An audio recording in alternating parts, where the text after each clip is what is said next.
Undisputed is live all week. We are so thrilled to be here in this wonderful weather. All these fans, this audience, this setting. It doesn't get any better than this for Super Bowl 54. And there is no denying that Andy Reid and Patrick Mahomes may be a coaching quarterback match made in heaven, according to backup QB Matt Moore. Reid and Mahomes geek out over geometry in the film room and also finish each other's sentences. Fox Sports NFL analyst Michael Vick is joining us now. Love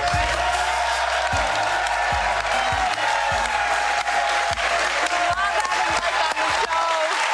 Thank you for joining us on Undisputed today. You know, I know you know Coach Reid well, but in terms of Patrick Mahomes, how much pressure is he under?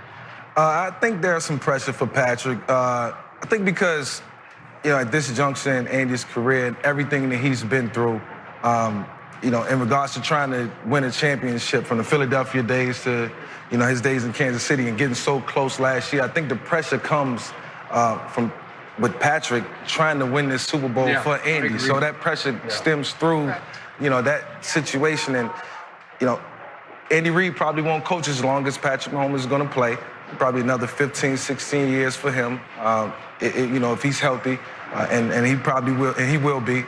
But Andy's not going to coach that long, and I think if Andy gets the Super Bowl right now, the pressure will be lifted. He can drop the mic and move on. Speaking of Andy Reid, take us back, if you will, that summer of 2009. You were released from federal custody, August. Highly controversial, and one man said, I want him. I'm going to take a chance. And that was Andy Reid said, I want Michael Vick in Philadelphia. How big a deal was that to you? Was there a moment when you were afraid nobody would take a chance? Yeah, I was afraid when I thought nobody would want me. I looked at Andy and was saying to myself, why me? You know, he had Donovan McNabb, he had Kevin Cobb, who was a second-round pick. And I couldn't figure out what I could bring to the table for the Philadelphia Eagles, other than going in and being a great teammate, being a great guy in the team, in the film room, in the locker room, and bringing some leadership. But of course, I, you know, approached it with an open mind, opened up to Andy. He opened up to me, and the first thing he told me was, "Don't screw it up," and that summed everything up for me. I knew what I was up against, and I knew what I had to do. The responsibilities that came with everything. So describe the Andy Reid that you came to know in 2009. He was just a warm person when I met him, and, you know, we talked. You know, I found out he had a great sense of humor. You know, easy to make you laugh, very easygoing, easy to talk to. I spent more time talking to Andy Reid than I did with any of my coaches. And, you know, at that juncture in my career, I wanted to, you know, kind of soak everything in and take advantage of every opportunity and every moment and every friendship and every relationship. And Andy was a guy that I always leaned on for advice, and it wasn't just always football. You talk about, and I've never heard anybody have anything bad to say about Andy Reid. I have never heard one person. And in fact, real quick before you go, Terrell Owens sat in that seat on Monday and said Andy Reid was his favorite coach. Listen, Terrell clashed with every coach who tried to coach him. He rebelled, except, you know, Andy. Okay, go ahead. He was my brother's offensive coordinator in Green Bay. My brother was the one that told me his name was Red, and so that's why I get the name calling him Red.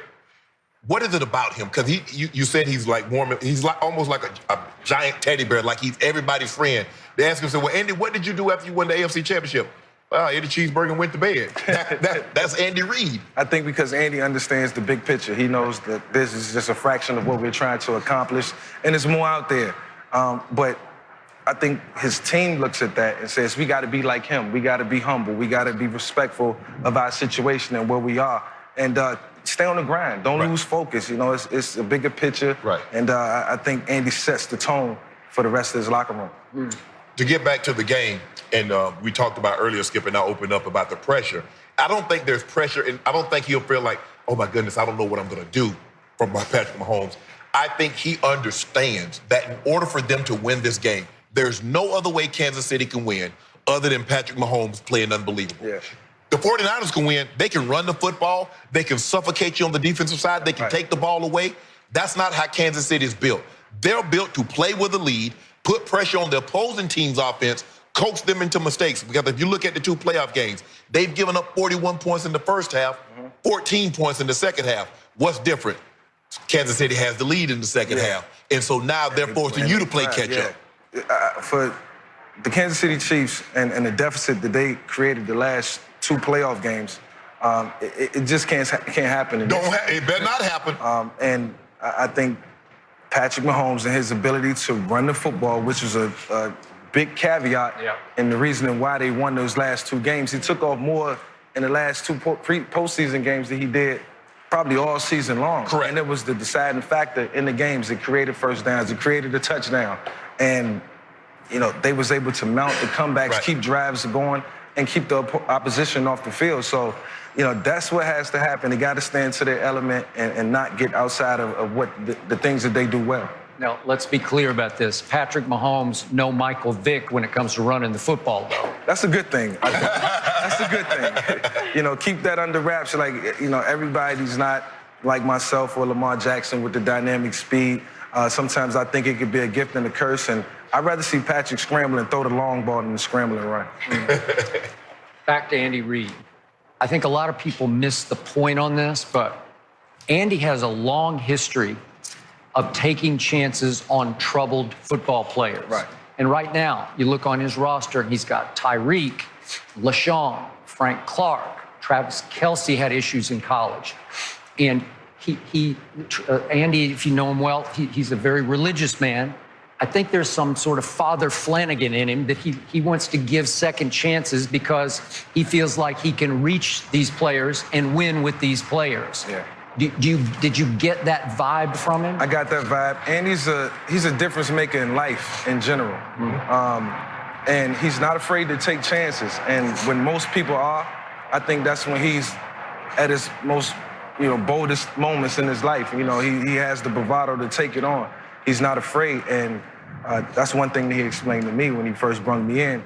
And that's why he said, don't screw it up. You know, I'm sticking my neck out there, and I'm pretty sure he tells every guy that who he's giving a second chance, don't screw it up. Skip, I think a lot of it has to do with it because he had a son that had issues. Good point. And he looks at Mike and he looks at these other guys as if they're his kids. He lost that. Right, and he says, you know what? I would want someone to give my son an opportunity, a second chance. So this is what, say, you know what? I'm gonna do this for you, Mike, but don't mess this up. And I think that's how Andy approaches it. And the little bit I've been around him, like I said, only been around him a handful of times, I think once at the Pro Bowl, and I met his family, but they were very, very young then, Skip. It's hard not to like him because he's so likable. You understand that, you know, he's the coach, he's in charge of everything, but he makes you feel like he's just a guy. Like you can just talk to him like he's a position coach, not a head coach. I'm gonna tell you when I knew Andy Reid was a man of second chances. Long story short, didn't play a lot in preseason in 2012. Played the Cleveland Browns first week of the season, and I'm just like, okay, this is going to be a performance, a stat game. Right. You know, the stat game, you go out and you put up numbers. You know what it's like. I go out and throw 4 interceptions. Never did, first time ever in my career. Yeah, it was a stat game. Not the stat game. Never did that in my career. And he was a man of second chance because I still had my job the next week, so I said I'd like to say that. Now I'm going to give you the downside to everything we just talked about.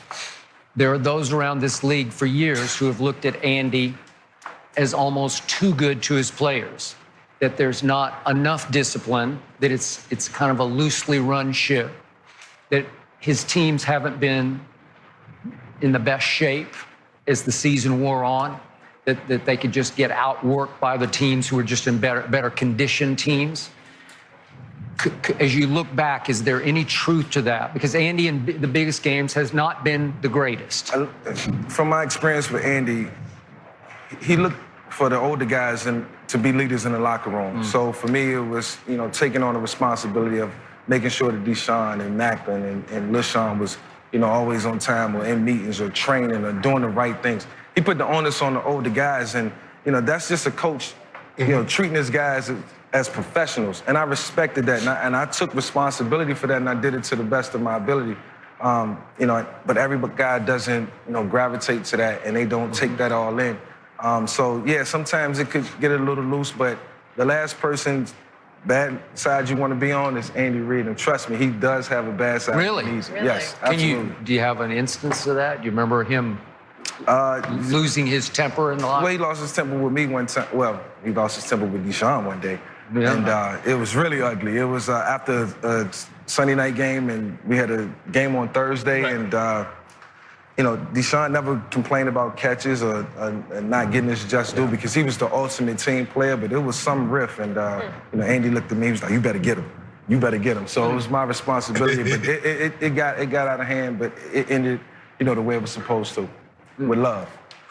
Hearing you and T.O. speak so glowingly about him, I mean, it's going to stick with me. So much respect for him. A difference maker in life. That's what I'm going to remember. He is the ultimate sympathetic figure head coach. Wow. And a good Nobody will be coach. unhappy if he loses this game, except maybe 49 fans. And you've heard Patrick Mahomes say he wants to win it for him. It's been 50 years since the Chiefs have been to the Super Bowl. We're so glad you came on today, Mike. So good to have you. Enjoy the week. I know it's going to be busy for you, but it is always a good time when you join Undisputed. Thank you again. Thank you. All right, guys. DraftKings is the official daily fantasy partner of Super Bowl 54, and this Sunday you can play free for your share of over $4 million in total prizes. Just sign up using promo code FS1 and draft 6 of your favorite players from the Super Bowl. Want to get in on the action?